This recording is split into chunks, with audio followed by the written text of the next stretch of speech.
Bonjour, voilà donc présentation d'une vidéo à destination d'une personne qui veut réaliser le pilotage d'un servomoteur avec un CZF 876A. Donc là le PIC, le CZF 876A, au niveau des options de projet, donc là on est à 8 MHz, hein, donc 8 avec 6 zéros derrière.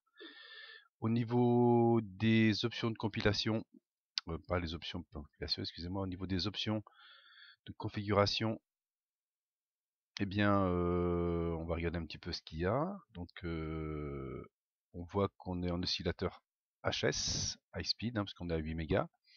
Puis on met tout disable, avec protection, on met off, hein, pour pas avoir de problème, si autrement on pourra écrire qu'une fois sur le microcontrôleur. Voilà. Au niveau donc on pose le cerveau. Donc pour poser un cerveau, on va dans périphéral, non c'est mécatronique, pardon, cerveau. Donc on le pose. Voilà.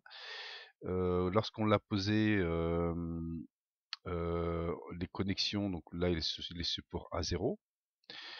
On choisit aussi le nombre de. Si on en prend, généralement quand on les pose, on en a 8.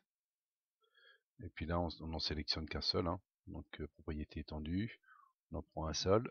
Voilà. Il est sur quel port? Connexion.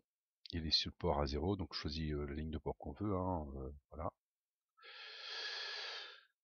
Et puis après on dépose des routines composants, hein.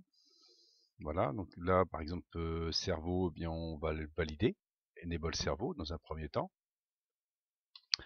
Donc enable cerveau pour valider le fonctionnement du cerveau. Donc on met quelle voie? C'est de la voie 0, c'est le premier, hein, on n'a qu'un seul, donc le premier est à 0, le second est à 1, etc. Il y a juste un décalage de 1.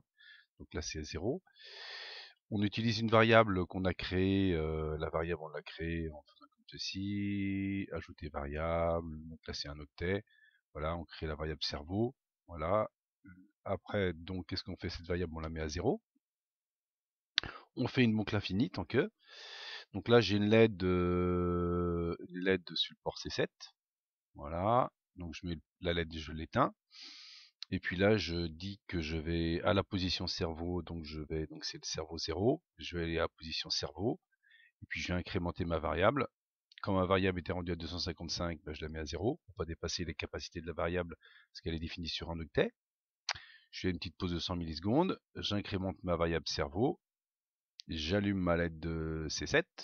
Voilà, voilà, c'est juste pour voir ce qui se passe. Et puis je fais 100 millisecondes. Voilà. Donc là, on valide le cerveau, je rappelle, enable le cerveau. Et puis là, j'utilise la macro. Aller à la position, cette position. La position, on voit qu'elle est sur un octet. Et la voix sur un octet aussi. Donc quand on fait play, donc voilà ce qui se passe, la LED clignote. Et puis le cerveau, ben, il se déplace, voilà, il va d'un côté à l'autre, hein, voilà, puis lorsqu'il aura fini, il reviendra à 0, il reviendra complètement à 80, moins 90 degrés pour aller à plus 90 degrés. Voilà. Donc voilà le fonctionnement. Je rappelle, pour la compilation, on compile comme ça. Voilà. Les noms de fichiers, éviter les accents, les espaces, éviter les noms à rallonge aussi, hein. Celui-là il est assez long, hein. Bon, j'ai toujours le numéro du pic, hein, que j'utilise, et puis la petite fonction, puis éventuellement la date. Voilà. Pour voir si ça fonctionnait, vous devez avoir successfully, hein, success, hein, pour indiquer que la compilation a réussi. Voilà, success, donc c'est bon.